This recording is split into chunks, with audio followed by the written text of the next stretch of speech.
Hello, aspirants. Welcome to Coaching Classes by Ash.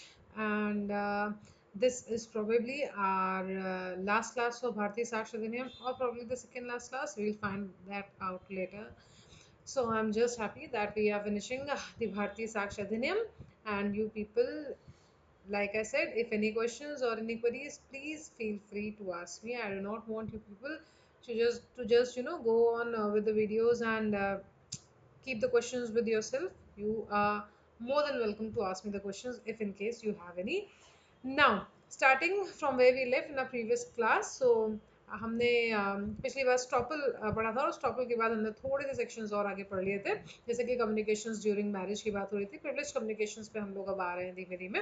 तो professional और privilege communication पे आते हुए सबसे पहले हम आते हैं सेक्शन नंबर 130 पे।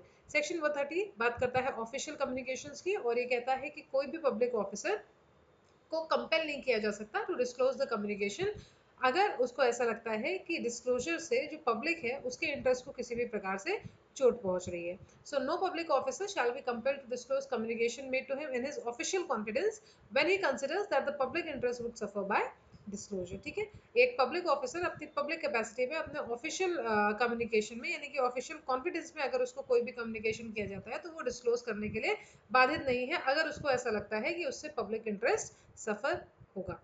131 बात करता है information as to commission of offences. तो सेक्शन 138 बात करता है पुलिस ऑफिसर और मजिस्ट्रेट की। जैसे कि आप लोगों को पता होता है कि पुलिस ऑफिसर के जो है वो खबरी होते हैं जगह जगह पे, तो कभी भी उनसे ये नहीं पूछा जाता है कि आपको ये खबर कहाँ से मिली, या आप अपने खबरी को जो है डिस्क्लोज करिए। वो नहीं करते हैं, ना उनसे ये पूछा जा सकता है क्योंकि वो कवर्ड होते हैं सेक्शन 131 से। Same goes with the magistrate as well. तो सेक्शन 131 कहता है कि नो मजिस्ट्रेट और police officer shall be compelled to say when he got the information as to commission of any offence, and no revenue officer shall be compelled to say when he got any information as to the commission of any offence against the public revenue. Same goes with the revenue officer, same goes with the magistrate, and same goes with the police officer. Section 131 इनको cover करता है, और section 131 कहता है कि कोई भी magistrate से, कोई भी पुलिस ऑफिसर से या कोई भी रेवेन्यू ऑफिसर से ये नहीं पूछा जाएगा, ना उनको कंपेल किया जाएगा ये बताने के लिए कि ये इन्फॉर्मेशन उनको कहाँ से मिली, कैसे मिली, या किसने दी। वो कंपेल नहीं किए जा सकते। आते हैं 132 पे। 132 प्रोफेशनल कम्युनिकेशन की बात करता है, और ये एडवोकेट को जो है कवर करता है। कवर का मतलब है एडवोकेट को बेनिफिट देता है। क्या कि कोई भी एडवोकेट, एडवोकेट और क्लाइंट प्रिविलेज आप लोगों ने सुना होगा, जिसको हम लोग बोलते हैं अटॉर्नी एंड क्लाइंट प्रिविलेज। तो ये होता क्या है, सेक्शन 132 हमको ये कहता है कि किसी भी एडवोकेट को परमिट नहीं किया जाता है उसके क्लाइंट की इच्छा के बिना, कि उसके क्लाइंट ने उसको जो भी इंफॉर्मेशन डिस्क्लोज की है वो अपनी सर्विस में एज एन एडवोकेट वो उसको किसी और को डिस्क्लोज कर सकता है अपनी तरफ से या क्लाइंट के बिहाफ से। ठीक है, कहने का मतलब ये है कि क्लाइंट की परमिशन है तब तो ठीक है, आप कोर्ट में भी वो चीज बोल रहे हो। अदरवाइज उसने जो आपको बोला है वो अटॉर्नी एंड क्लाइंट प्रिविलेज के बीच है, यानी कि आप उसको बिना उसकी परमिशन के किसी को नहीं बता सकते हो। बस इसका एक्सेप्शन ये है कि कोई इलीगल पर्पस ना हो, क्योंकि फिर तो ऑब्वियसली आप बता ही सकते हो, और दूसरा कि ऐसी इंफॉर्मेशन से आगे कोई क्राइम ना कमिट हो रहा हो। आते हैं 132 पढ़ते हैं।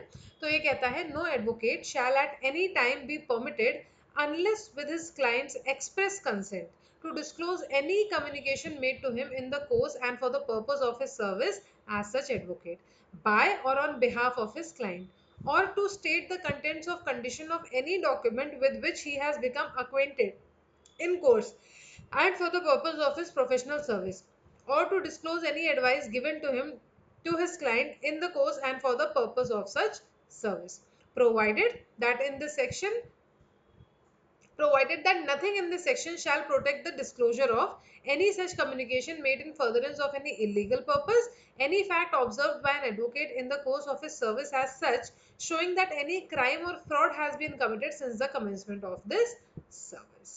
ठीक है, 132 अटॉर्नी एंड क्लाइंट प्रिविलेज की बात करता है। अब इसका सेकेंड क्लॉज कहता है कि it is immaterial whether the attention of such advocate referred to in proviso to subsection 1 was or was not directed to any fact on behalf of his client। क्या बोल रहे हैं, जो हमें एक्सेप्शन दिया है उसके लिए कह रहे हैं कि भले ही उसके क्लाइंट ने ये नहीं बताया हो कि उससे जो है वो आगे क्राइम कमिट करने वाला है या फ्रॉड कमिट करने वाला है या उससे कुछ इलीगल होने वाला है, लेकिन जब भी अगर लॉयर को ये चीज पता चल जाए, एडवोकेट को ये चीज पता चल जाए कि ये हो रही है, तो वो उस चीज को बता सकता है। वो अटॉर्नी और क्लाइंट प्रिविलेज से गवर्नड नहीं है। और एक और चीज, ये जो प्रोफेशनल कम्युनिकेशन है, प्रिविलेज कम्युनिकेशन है, अटॉर्नी एंड क्लाइंट प्रिविलेज जो है ना, ये तभी तक काम करता है जब तक वो बंदा आपका एडवोकेट है। यानी कि मान लीजिए कि जिस दिन से वो आपका एडवोकेट होना छोड़ देगा, उस दिन से वो फ्री है उस चीज को सामने लाने के लिए। लेकिन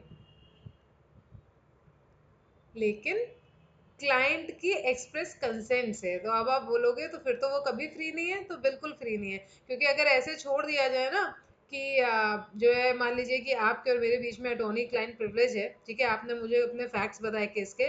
अब मान लीजिए कल को आप सर्विस से नाखुश है, आपने किसी और एडवोकेट को अपना लॉयर रख लिया, ठीक है। तो अब क्या है, ऐसे में मैं तो मतलब फिर तो ये हो सकता है ना कि ठीक है, the things that you have stated to me, the thing that you have disclosed to me, now I am going to tell that in the court. So what will happen? Obviously, the chain of things will be broken. So इसीलिए please remember, attorney and client privilege will remain protected also after the professional communication or the professional service has ceased. ठीक है? Please do not go into this. If someone tells you कि no, I'm no longer your advocate, so now I can, obviously tell the secrets that you have told me. No, you cannot. Unless and until I, being the client, give you the express consent. See the explanation, it is written, the obligation stated in this section continues after the professional service has ceased. Okay? Now you can go through the illustrations, and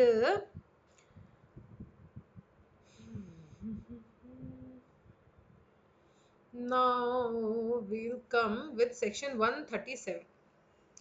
Section 137 कहता है, witness not excused from answering on the ground that the answer will criminate. अब इसका simple मतलब क्या है हिंदी में, ये समझिए। ये कहता है कि कोई भी विटनेस केवल इस वजह से एक्सक्यूज नहीं किया जाएगा कि अगर उसने इस प्रश्न का उत्तर दे दिया तो उस उत्तर की वजह से उसके ऊपर क्रिमिनल प्रोसीडिंग्स चल सकती हैं, यानी कोई भी सिविल या क्रिमिनल प्रोसीडिंग्स चल सकती हैं। केवल इस वजह से किसी विटनेस को एक्सक्यूज नहीं किया जाएगा एक क्वेश्चन को आंसर करने के लिए। आइए पढ़ते हैं और अच्छे से क्लियर हो जाएगा। A witness shall not be excused from answering any question as to any matter relevant to the matter in issue in any suit or any civil or criminal proceedings upon the ground that the answer to such question will criminate or may tend directly or indirectly to criminate such witness, or it will expose or tend directly or indirectly to expose such witness to the penalty or forfeiture of any kind. जैसे कि मान लीजिए कि एक व्यक्ति है और उसने देखा कि ए जो है वो बी को चाकू मार रहा था, ठीक है। सी व्यक्ति है, सी ने ये देखा कि ए जो है वो बी को चाकू मार रहा था। अब सी से पूछा गया कि सी ने ये बोला कि हाँ हाँ मैंने तो देखा ए जो है वो बी को चाकू मार रहा था। अब सी उस समय जब ए बी को चाकू मार रहा था, सी खुद चोरी करने घर पे घुसा था, ठीक। तो अब अगर उससे ये पूछ दिया गया कि आपको कैसे पता कि ए जो है वो बी को चाकू मारा था, तो ऑब्वियस सी चीज है कि सी जो है वो ये तो नहीं बताना चाहेगा कि मैं तो उस घर में चोरी कर रहा था इसलिए मैंने देखा। तो सेक्शन 137 कह रहा है कि केवल और केवल एक विटनेस अगर अपने दिए हुए आंसर में किसी प्रकार से कुछ ऐसा कर रहा है जिससे कि वो डायरेक्टली या इनडायरेक्टली क्रिमिनेट होगा, यानी कि उसके ऊपर किसी प्रकार का पेनल्टी लगेगा, फोरफीचर लगेगा या कोई चार्जेस प्रेस होंगे, वो एक्सक्यूज नहीं किया जाएगा। ये कोर्ट के ऊपर बिल्कुल है कि कोर्ट अगर चाहे तो उसको माफ कर सकती है, जो कि जनरली वो कर देती है। बट देन अगेन केवल और केवल ये एक ग्राउंड नहीं हो सकता है कि विटनेस को एक्सक्यूज कर दिया जाए। So provided that no such answer which witness shall be compelled to give shall subject to him to any arrest or prosecution or be proved against him in any criminal proceeding except a prosecution for giving false evidence by such answer. तो general ये है कि general rule ये है कि ऐसे में जो आंसर दिया जाता है या विटनेस से जो पूछा जाता है बताने को, तो कोर्ट उसको जनरली माफ कर देती है, या फिर ये तब उसके काम आएगा जब उसी चीज के लिए कोई एक अलग प्रोसीडिंग चल रही हो। क्योंकि इस प्रोसीडिंग में वो तो क्वेश्चन में है नहीं, क्वेश्चन है मर्डर का, सी तो कहीं पे था नहीं, सी वो चोरी कर रहा था, वो बात अलग है। But then again she is a very competent witness in this case, so he'll be treated as a witness, and just because the answer is going to criminate him will not be a ground that he'll be excused from answering the question. Got it everybody? This is section number 137. Now let's come to section 138, another important section.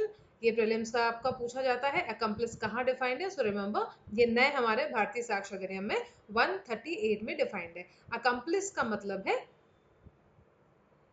Accomplish का मतलब है,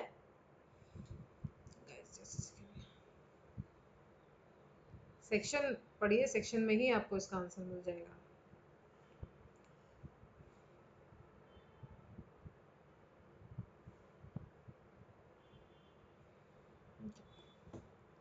yes, so was I accomplish. या accomplish का मतलब क्या होता है? Accomplish का मतलब होता है साथी, सहभागी।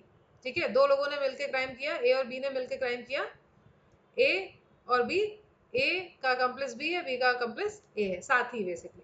तो 138 क्या कहता है? 138 अकम्प्लिस को बताता है, और 138 कहता है कि भाई जो सहभागी है, जो साथी है, वो एक अपने आप में कंपिटेंट विटनेस है। हम लोग यहाँ पे विटनेस के बारे में पढ़ रहे हैं ना, तो वो एक कंपिटेंट विटनेस है अक्यूज पर्सन के खिलाफ। जैसे ए और बी ने मिलकर चोरी की, ठीक है, तो आपने देखा होगा मूवीज में, या अगर जनरल भी किसी ने देखा हो, तो एक से बोला जाता है कि भाई तुम सरकारी गवाह बन जाओ, ठीक है, तुम इसके खिलाफ जो है गवाही दे दो, हम तुम्हारी सजा कम करा देंगे, बोलते हैं ना लोग जनरली। तो वैसे में बी ने अगर ए के खिलाफ गवाही दी, तो क्या वो कंपिटेंट विटनेस होगा? बिल्कुल होगा। सेक्शन 138 कहता है N accomplice shall be a competent witness against the accused person, and a conviction is not illegal if it proceeds upon the corroborated testimony of an accomplice. अब नेक्स्ट जो question आपसे पूछा जाता है वो होता है सेक्शन 139 से, कि कितने नंबर ऑफ विटनेसेस चाहिए किसी भी फैक्ट को प्रूव करने के लिए। सिंपल इसको हिंदी में फ्रेम करते हैं कि कितने विटनेस चाहिए एक तथ्य को प्रूव करने में, कितने साक्षी चाहिए एक तथ्य को प्रूव करने में। तो इसका आंसर क्या है? 2 की, 3 की, 4 की, 1। सेक्शन 139 कहता है कि इसका कोई भी ऐसा नंबर्ड वैल्यू नहीं है, यानी कि no particular number of witness shall in any case be required for the proof of any fact. एक है तो भी हो सकता है, अगर एक बहुत ठोस सबूत है, अगर एक ठोस नहीं है, उसको कोराबोरेट करने की जरूरत है, तो कोराबोरेशन की जरूरत पड़ेगी, कोराबोरेटिव विटनेस की जरूरत पड़ेगी, कोराबोरेटिव एविडेंस की जरूरत पड़ेगी। तो सेक्शन 139 कहता है no particular number of witness shall be required in any case to prove any fact. Clear everybody? Okay, now coming to our chapter number 10, which talks about examination of witnesses. Let us see how much of sections can we deal with it in this given frame of time, because I generally guys keep the class for 15 to 20 minutes long, because I mostly prefer this span of time, and my method is very crystal and clear. I do not I'm not promoting anything. I just want 15 and 20 minutes of your time, because in that very given time, I guess the sections are clear, you people know what the section is saying about, you people obviously try to grasp the important facts and aspects that I tell you along the explanation. And one and foremost, any questions, any queries, you have the comment section, please feel free to ask. Now coming to chapter number 10, examination of witness. Now अब यहाँ पे एक चीज आपको शुरुआत में बता देते हैं, विटनेस का एग्जामिनेशन कैसे होता है, क्योंकि हम भारतीय साक्ष्य अधिनियम पढ़ रहे हैं तो आपको जानना जरूरी है। देखिए, 3 प्रकार से होता है, examination in chief, cross examination, re examination होता है, इसके भी आगे है री एग्जामिनेशन, बट वो यहाँ पे अभी आपको जरूरत नहीं है, वो आपको प्रैक्टिकल में देखने में जरूरत पड़ेगी और इसमें आपको लिखने में नहीं चाहिए। तो सबसे पहले जो है विटनेस का होता है एग्जामिनेशन इन चीफ। अब देखिए, 2 पार्टी है, ठीक है, तो जो पहली पार्टी है, जो पहली पार्टी है, यानी कि मैंने अगर अपने एविडेंस को, अपने विटनेस को बुलाया सबसे पहले, मैं, कोई भी जिसने भी अपने विटनेस को सबसे पहले बुलाया है, वो उसका क्या करेगी? Examination in chief. मान लीजिए आप मेरे विटनेस हैं, मैंने आपको स्टैंड पे बुलाया, मैंने आपसे क्वेश्चंस पूछे, तो आप मेरे विटनेस से, मेरी विटनेस लिस्ट में थे, मैंने आपको बुलाया, तो मैं आपका क्या करूंगी? Examination in chief. क्या कहते हैं? Examination in chief. ठीक, अब मैंने आपसे क्वेश्चंस पूछे, मैं जाके बैठ गई, अब दूसरी पार्टी भी आपसे क्वेश्चंस पूछेगी ना, दूसरा वकील भी आके आपसे क्वेश्चंस पूछेगा दूसरी तरफ का, तो वो जब आपसे आके क्वेश्चंस पूछता है, तो उस प्रक्रिया को बोलते हैं क्रॉस एग्जामिनेशन। क्या कहते हैं? Cross examination. ठीक, अब उसने अपने क्वेश्चंस पूछ लिए, आपने आंसर दे दिया, वो जाके अपनी जगह पे बैठ गए, अब मैं उनके द्वारा किए गए सवालों को फ्रेम करूंगी या उससे और भी अगर कुछ क्वेश्चंस होंगे तो वो मैं आपसे दोबारा पूछूंगी। एक बार मैं आपसे पूछ चुकी हूँ, अब मैं आपसे दोबारा पूछने आ रही हूँ। तो अब मैं क्या कर रही हूँ? Re examination. यही 3 आपका ऑर्डर ऑफ एग्जामिनेशन है। सबसे पहले एग्जामिनेशन इन चीफ, फिर क्रॉस और उसके बाद री एग्जामिनेशन। ठीक है, ऑर्डर ऑफ एग्जामिनेशन यही है और जनरल रूल भी यही फॉलो होता है। तो अब आते हैं सेक्शन 140। सेक्शन 140 कहता है कि the order in which witnesses are produced and examined shall be regulated by law and practice for the time being related to civil and criminal procedure respectively, and in the absence of any such law, discretion of the court। General rule है कि civil और criminal procedure जिस प्रकार से बताता है उस प्रकार से एग्जामिनेशन होता है, लेकिन अगर ऐसा नहीं है इन एनी केस तो कोर्ट का डिस्क्रिशन रहता है।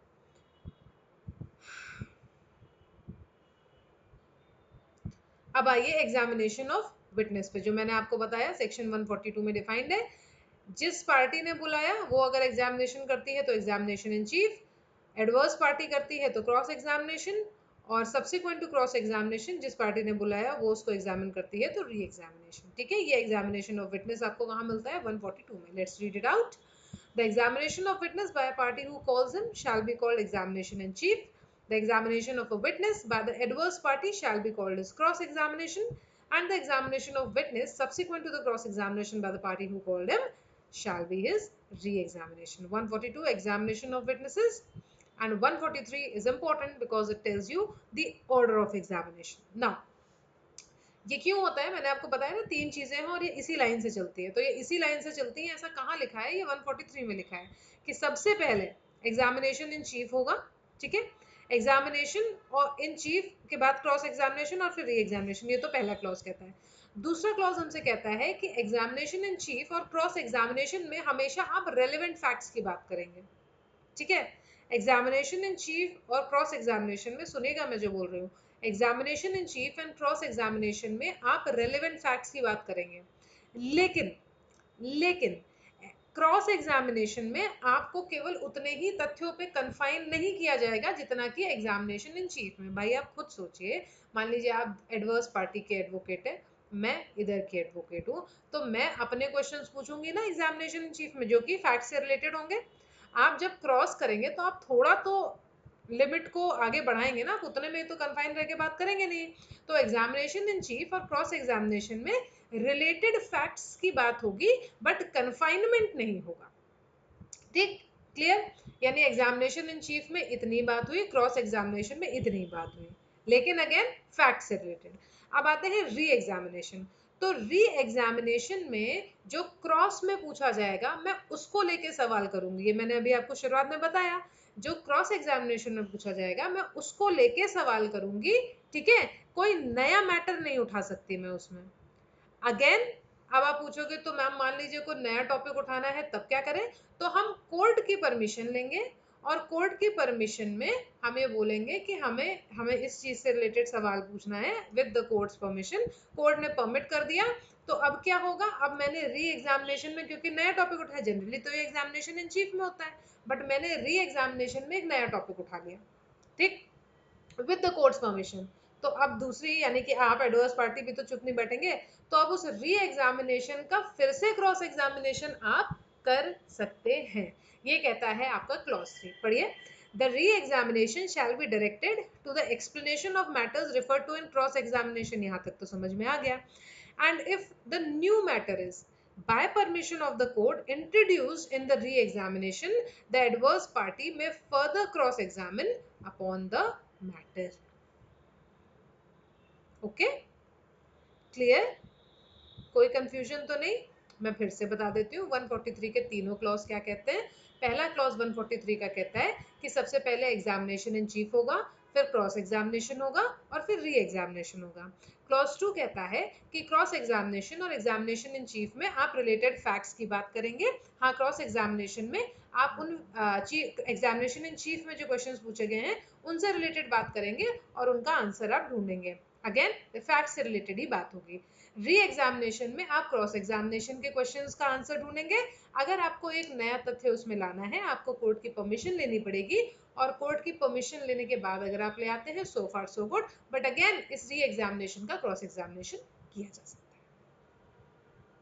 Okay, now coming to 144, section 144 कहता है cross examination of a person called to produce a document. देखिए, कोई भी व्यक्ति अगर कोर्ट में समन किया गया है कि उसको एक डॉक्यूमेंट कोर्ट को प्रस्तुत करना है, ठीक है, तो वो अगर डॉक्यूमेंट प्रस्तुत करने आया है तो उसको आप एज अ विटनेस नहीं ट्रीट करेंगे, यानी कि आप उससे क्वेश्चंस या क्रॉस एग्जामिनेशन नहीं करने वाले हैं अनलेस एंड अनटिल उसको एज अ विटनेस आपने बुलाया है, उसका नाम विटनेस लिस्ट में है।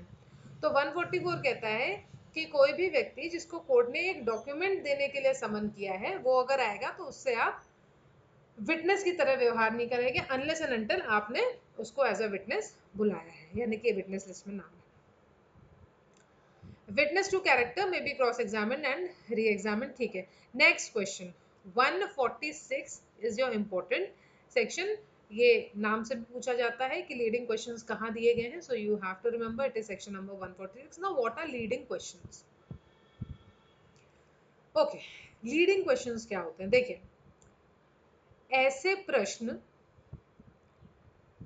जिनका उत्तर आप सामने वाले के मुंह में खुद ही रख रहे हैं, उनको हम लीडिंग क्वेश्चंस कहते हैं। फिर से क्या कहा मैंने? एक ऐसा क्वेश्चन जो अपने अंदर एक आंसर को सजेस्ट कर रहा है, जो आप चाहते हैं कि सामने वाला बोले, उसको हम लीडिंग क्वेश्चन कहते हैं। और लीडिंग क्वेश्चन को जनरली दूसरी पार्टी ऑब्जेक्ट करती ही करती है। जैसे कि मान लीजिए कि आप एक विटनेस हैं और मैं आपसे बोलूं कि कल शाम में तो तुम एक्स रेस्टोरेंट में थे ना, मैंने तो देखा था तुम एक्स रेस्टोरेंट में थे ना, वहां पे तुम चाइनीज खा रहे थे, ठीक है, कल शाम में तुम एक्स रेस्टोरेंट में चाइनीज ही तो खा रहे थे, ये मैंने पूछा, ठीक। अब इसमें क्या है, मुझे पता है कि ये चाइनीज खा रहा है, मैं सुनना चाहती हूँ कि हाँ ये चाइनीज खा रहा है, इसमें ये बस इतनी सी बात है, ठीक है, क्योंकि वो मेरे केस को एक अच्छा मोड़ देगा। तो मैं क्या उससे जानना चाह रही थी कि वो क्या खा रहा है, लेकिन मैंने ये नहीं पूछा कि आप कल एक्स रेस्टोरेंट में क्या खा रहे थे। मैंने ये बोला कल आप एक्स रेस्टोरेंट गए थे, आप चाइनीज ही तो खा रहे थे। ये क्या हुआ? ये लीडिंग क्वेश्चन हुआ। क्यों? क्योंकि मैं सुनना चाहती हूँ कि वो इस चीज के लिए बोले हाँ मैं चाइनीज खा रहा था, ठीक। तो 146 का क्लॉज 1 कहता है any question suggesting the answer which the person putting it wishes or expects to receive is called a leading question. Leading questions must not, if objected by the adverse party, be asked in examination in chief or in re-examination except with the permission of court.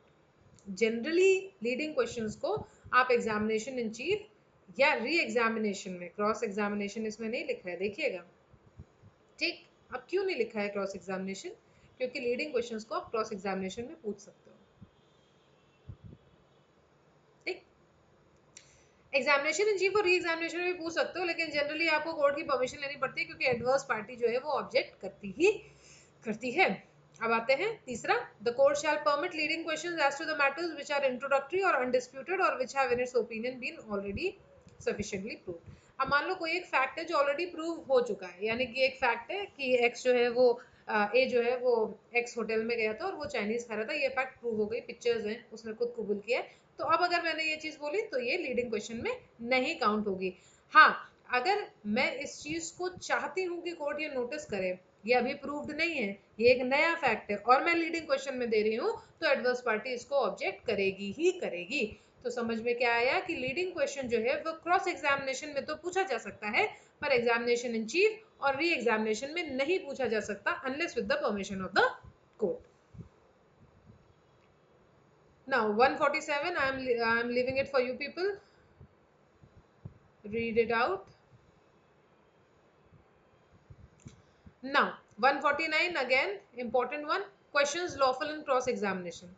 जहां पे एक witness को cross examine किया जाता है वहां पे उससे ये क्वेश्चंस पूछे जा सकते हैं जो उसकी वेरासिटी को टेस्ट करे, जो उससे ये डिस्कवर करे कि उसकी लाइफ में क्या पोजीशन है, या किसी प्रकार से उसके कैरेक्टर को करते हुए उससे वो आंसर निकलवाए जो कि एक्सपोज कर सके या डायरेक्टली या इनडायरेक्टली किसी प्रकार से पेनाल्टी या फोर्फीचर तक ले जा सके। जैसे कि आपने देखा होगा आजकल की सीरीज आ रही है और पहले भी मूवीज थी, गुस्सा दिलाते हैं सामने वाले विटनेस को कि वो कबूल ही कर दे कुछ ना कुछ, राइट? तो वो है shake his credit by injuring the character although the answer to such questions might tend directly और indirectly to criminate. So this is 149। ये तीनों आपके क्लॉजेस जो हैं ये पूछे जाते हैं। अब इसमें जो एक्सेप्शन है वो ये है, प्रोविजो है कि जहां पे जो ऑफेंस है वो हमारा 64, 65, 66 जो रेप वाले सेक्शंस हैं, 68, 69, 70, 71 भारतीय न्याय संहिता के हैं, वहां पे अगर कंसेंट की बात हो रही है, ठीक है, वहां पे अगर कंसेंट की बात हो रही है, तो जब हम क्रॉस एग्जामिनेशन करेंगे विक्टिम का, तो प्रीवियस सेक्सुअल एक्सपीरियंस विक्टिम का जो है या कंसेंट की जो है वो बात नहीं, यानी कि वो क्या है क्या नहीं, that will not be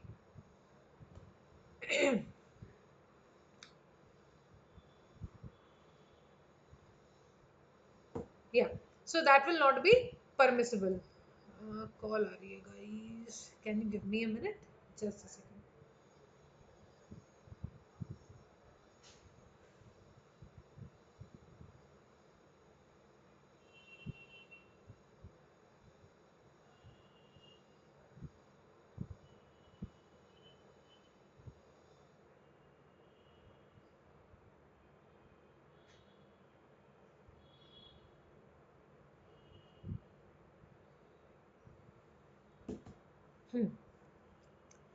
Now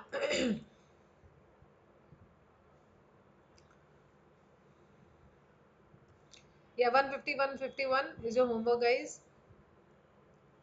Question not to be asked without reasonable grounds, that is, in itself very okay. 154 is asked by this very name, indecent and scandalous questions kahan diye gaye, so you have to know it is section 154.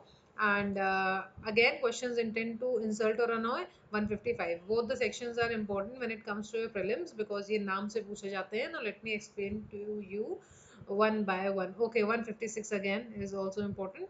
Veracity wala bhi main batati hu. Now let's come to 154, 155 and 156 in one go. Section 154 कहता है कि जहां पे एक ऐसा question है जो किसी प्रकार से इंडिसेंट है या स्कैंडलस है और जिसको जनरली यू नो विटनेस से ऐसे नहीं पूछा जा सकता if the question is very wrong on the moral grounds और इज वेरी इंडिसेंट और स्कैंडलस क्वेश्चन। एंड अगेन, अगर ये आपके फैक्ट एंड इशू से या फैक्ट से एकदम डायरेक्टली रिलेटेड नहीं है तो कोर्ट ऐसे क्वेश्चंस को फॉरबिड करती है। कोर्ट कहती है कि भाई इसकी जरूरत नहीं है अनलेस एंड अनटिल अगेन ये आपके डायरेक्टली रिलेट करे टू फैक्ट एंड इशू। 155 कहता है कि ऐसे क्वेश्चंस जो किसी प्रकार से किसी को इंसल्ट करते हो, अनॉय करते हो, विच इन इटसेल्फ आर प्रॉपर, जो कि अपने आप में प्रॉपर हैं, लेकिन कोर्ट को अगर लग रहा है कि यार ये किसी प्रकार से किसी को ऑफेंसिव है, यानी कि ऑफेंड कर रहे हैं, तो कोर्ट कह सकता है कि भाई इस क्वेश्चन की जरूरत नहीं है, अगर ये आपके डायरेक्टली फैक्ट एंड इशू से रिलेट नहीं कर रहा, so let's skip this question, इसकी जरूरत नहीं है पूछने की। 156 वेरासिटी की बात करता है और कहता है कि जहां पे किसी भी प्रकार से कोर्ट को लग रहा है कि अब ये सामने वाले के कैरेक्टर पे सीधे धावा कर रहा है और किसी प्रकार से उसका क्रेडिट को शेक करना चाहता है, किसी प्रकार से उसको इंजर करना चाहता है, उसको कॉन्ट्राडिक्ट करना चाहता है, और ऐसे में विटनेस से क्वेश्चंस पूछे जाते हैं, लेकिन अगर कोर्ट को ये लग रहा है कि ये रेलेवेंट है टू द इंक्वायरी तो कोर्ट बोलता है ओके। अगर कोर्ट को लगता है कि ये रेलेवेंट नहीं है तो कोर्ट अगेन कहता है कि भाई अगर ये फैक्ट एंड इशू से आपके रिलेटेड नहीं है तो कोई जरूरत है नहीं। अच्छा, 156 हमसे ये नहीं कहता कि कोर्ट इसमें मना करेगा। 156 हमसे ये कहता है कि मान लो किसी विटनेस से कोई क्वेश्चन पूछा गया है, ठीक है, और उसके आंसर में उसने कुछ बोला है। अब उसने जो बोला है उसको गलत प्रूफ करने के लिए, उसको गलत प्रूफ करने के लिए अगर कुछ भी एविडेंस दिया जाएगा तो इस विटनेस का तो वो तो ठीक है, वो तो काउंट नहीं होगा, लेकिन जिसके लिए दिया गया है उसको मान लिया जाएगा। एक एग्जांपल देती हूँ तो आपको समझ में आ जाएगा, थोड़ा सा कंफ्यूजिंग लग रहा होगा। देखिए, मान लीजिए कि ए से पूछा गया कि जब ये बी जो मर्डर कमिट कर रहा था वो गोवा में था, तब तुम भी गोवा में थे? ए ने बोला हाँ बिल्कुल, मैं तो गोवा में ही था, ठीक है, मैं तो गोवा में ही था। अब जो सी व्यक्ति है उसने एक एविडेंस दिया कि सी जो बी है वो गोवा में नहीं था, वो वाराणसी में था, ठीक। अब यहाँ बी से क्वेश्चन ये नहीं पूछा जाएगा कि तुम जो है वाराणसी में थे, तुमने गोवा बोल दिया, ये तो चलो वो तो समझ में आ गया कि ये विटनेस तो इनकम्प्लीट, ये विटनेस ही, इसको हटा ही दो, इसको हॉस्टाइल विटनेस घोषित कर दो, कुछ भी बोल रहा है, ठीक है। आज बोल रहा है कि मैं गोवा में था, कल बोला था बनारसी में था। तो जो विटनेस, हाँ, जो विटनेस अपने आंसर बदलता है उसको हॉस्टाइल विटनेस भी बोलते हैं, पहली चीज। दूसरी चीज, आते हैं वापस से अपने इलस्ट्रेशन पे। क्वेश्चन ये था कि ए गोवा में था, बी से पूछा गया तुम भी गोवा में थे, बी ने बोला हाँ मैं गोवा में था, पता चला कि बी तो बनारस में था, वाराणसी में था। अब यहाँ बी के ऊपर बात नहीं आएगी, यहाँ ये जो एविडेंस है कि बी बनारस में था, ठीक है, जबकि ये कह रहा है कि ये गोवा में था, तो ये ए के ऊपर बात डाली जाएगी कि क्या ए सही में गोवा में था उस टाइम कि नहीं था। समझ रहे हैं? तो यहाँ बी से तो बात निकल जाएगी, लेकिन जो व्यक्ति है जिसके लिए बात हो रही है उसके ऊपर बात आ सकती है, यानी कि उसको कॉन्ट्रडिक्ट करने के लिए यूज की जा सकती है, ठीक है। लेकिन इसको जो एविडेंस दे रहा है, जो बी है हमारा, उसको कॉन्ट्रडिक्ट करने के लिए नहीं यूज की जाएगी। हाँ, ये फॉल्स एविडेंस दे रहे हैं, इसको कॉन्ट्रडिक्ट करने के लिए यूज किया जा सकता है। Now 156 done.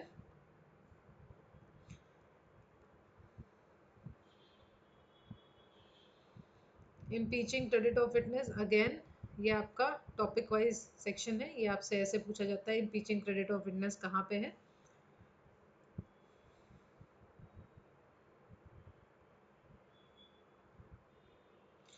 हाँ, इम्पीचिंग क्रेडिट ऑफ विटनेस का मतलब है कि जिस विटनेस को बुलाया गया था, उस ये विटनेस जो है ये काम का नहीं है, यानी कि ये जो है ऐसा, ये इसको जो है इनके द्वारा दिया गया एविडेंस जो है वो मान्य नहीं होगा। ये कैसे कर सकते हैं? सबसे पहला तो कि by the evidence of person who testify, कि उनके पास ये नॉलेज है कि ये जो विटनेस है ये अनवर्दी है of credit. By the proof that the witness has been bribed, यानी कि कोई ये प्रूफ कर दे कि इस विटनेस को खरीदा गया है और इसने इस ऑफर को एक्सेप्ट कर लिया है। और दूसरा कि इसने जो फॉर्मल स्टेटमेंट्स दिए थे वो कॉन्ट्रडिक्ट कर रहा है, तो अगेन जिसको मैंने हॉस्टाइल विटनेस बोला, तो ये आपका impeaching the credit of witness पे भी आ जाते हैं।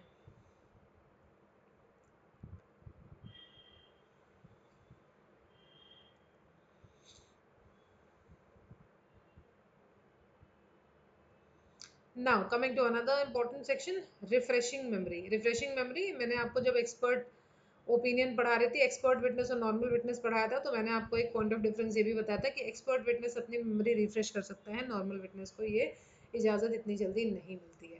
तो 162 भी रिफ्रेशिंग मेमोरी की बात करता है, यहाँ पे नॉर्मल बात करता है और कहता है कि विटनेस जब एग्जामिनेशन में है, यानी कि जब चीफ क्रॉस और री एग्जामिनेशन हो रहा है, तो वो अपनी मेमोरी को रिफ्रेश कर सकता है by referring to any writing he has made. यानी कि मान लो कि उसने कुछ लिखित में दिया था और उसको नहीं याद आ रहा है, भाई हो गया बहुत टाइम, भाई केस ऐसा तो है नहीं 2 दिन में खत्म हो जाता है, तो उसको नहीं याद है, तो वो ऐसे में अपना डॉक्यूमेंट मांग सकता है कि एक बार मुझे दे दीजिए, मैं पढ़ लूँ कि मैंने क्या लिखा था, क्या बोला था। और इसी को बोलते हैं रिफ्रेशिंग मेमोरी, ठीक है। तो ये है 162। और इसमें क्वेश्चन ये होता है कि क्या ये किसी और की राइटिंग भी पढ़ सकता है जिसके बारे में क्वेश्चन पूछा गया है, तो हाँ, अगर उसके बारे में ही क्वेश्चन पूछा गया था पिछली बार, उसने वही राइटिंग से ही जवाब दिया था, तो बिल्कुल पढ़ने को मिल सकता है। कोर्ट को लगना चाहिए कि सफिशिएंट रीजन है, ठीक है। और अगर कोई नॉन प्रोडक्शन ऑफ डॉक्यूमेंट है, देन अगेन कोर्ट को लगना चाहिए कि अगेन सफिशिएंट रीजन है कि ये डॉक्यूमेंट क्यों नहीं प्रोड्यूस हो पा रहा है।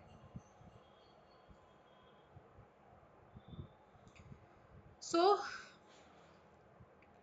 प्रोडक्शन ऑफ डॉक्यूमेंट्स आपका 165 में दिया हुआ है। तो कोर्ट को जब भी लगता है कि एक विटनेस को समन किया जाए, तो वो आपको पता ही है कोर्ट उसको समन कर सकती है।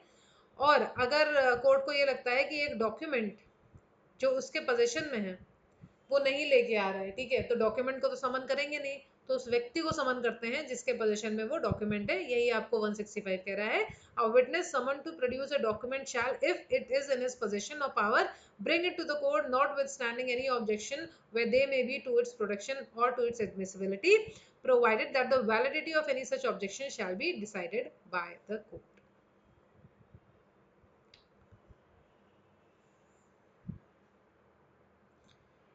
Okay, so this is your Bharti Saksh Adhiniyam, and finally we have completed it. Chapter 12 repeal और सेविंग्स की बात करता है, ठीक है। और अब ये तो नहीं ही चाह रहे होगे कि मैं पढ़ूं, आई गेस। ये तो मतलब मान के चल रही हूँ मैं। इसके बाद आपको सारे फॉर्म्स और वो मिल जाते हैं, ठीक है। तो इसमें समझ रहे हो ये 170 में क्या कहा गया है? नहीं, क्योंकि मुझे ऐसा बोलने के बाद मुझे ऐसा लगा कि नहीं हो सकता है, मतलब नहीं समझ में आ रहा हो। देखो, जब भी कोई नया एक्ट आता है, ठीक है, तो पुराने वाले का क्या होता है? सेक्शन 170 भी यही बोल रहा है। इससे पहले इंडियन एविडेंस एक्ट चल रहा था ना 1872, जो हम लोगों को रट चुका था। उसके बाद ये आ गया भारतीय साक्ष्य अधिनियम। तो नए सेक्शन मतलब सेक्शन का क्रमांक चेंज हुआ है, कुछ नए सेक्शंस भी ऐड हुए हैं जो मैंने आपको बताया, कुछ नई चीजें भी हुई हैं इसमें। तो 170 जो है वो ये कह रहा है कि भारतीय साक्ष्य अधिनियम जिस दिन कमेंसमेंट हुआ उस दिन से लागू हो जाएगा, परंतु जो हमारे पुराने केसेस चल रहे हैं, जहाँ पे ट्रायल हो रहा है, इंक्वायरी हो रही है, इन्वेस्टिगेशन हो रहा है, एप्लीकेशन दे दी गई है, प्रोसीडिंग्स चल रही हैं, अपील हैं, वो सब के सब इंडियन एविडेंस एक्ट 1872 के तहत ही चलेंगे। यानी कि मान लो कि भारतीय साक्ष्य अधिनियम जिस दिन से 2023 में लागू हुआ, उस दिन से जो केसेस होंगे वो भारतीय साक्ष्य अधिनियम के अंतर्गत नोट होंगे, परंतु उससे पहले के जो केसेस चल रहे हैं वो इंडियन एविडेंस एक्ट 1872 के तहत ही निस्तारित किए जाएंगे। क्लियर आप सभी को? परफेक्ट। तो आपको करना क्या है, सब्सक्राइब आप लोग कर ही रहे हैं, लाइक आप लोग नहीं कर रहे हैं, जो आपको करना चाहिए, गंदी बात है, माता रानी पाप भी लगा सकती है। और बाकी भारतीय साक्ष्य अधिनियम आज हमारा कंप्लीट होता है। That's all for today guys, thank you so much, keep on laughing, loving, living and also studying, and do comment in the comment section obviously that what next should I take for you people, what next subject should be taken for you people. That's all guys, bye bye, thank you and have a nice time ahead. See you.